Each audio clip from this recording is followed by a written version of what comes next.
Mītavas koncerta zālē no 7. līdz 9. februārim ledus skulptūra festivāla koncerta programma. Piektdien, 19. Apbalvošanas ceremonija. Dzels Vilks un grupas Citi zēni uzstāšanās. Sestdien, svētdien no rīta plaša bērniem izrāžu rotaļu programma. Pēcpusdienā sestdien Skamp un Gustavo, svētdien Feliks Ķiģelis un Intars Busulis. Pasta salā, kur atrodas arī slidotava, būs gan lieliem, gan maziem ledus spēles. Un pašiem mazākajiem būs slīdkalniņi.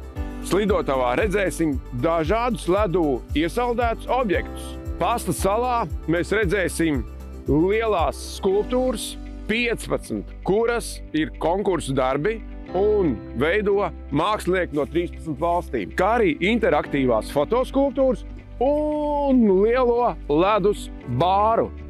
Čaks bulvārī ledus skulptūru veidošanas paraugdemonstrējumi, deju uzvedumi un uguns šovs. Uz Čaks bulvāra 30 individuālās ledus skulptūras. Vēl būs arī fotoskulptūras, un mēs jūs visus gaidām Jelgavā 26. Starptautiskajā ledus skulptūra festivālā no 7. līdz 9. februārim.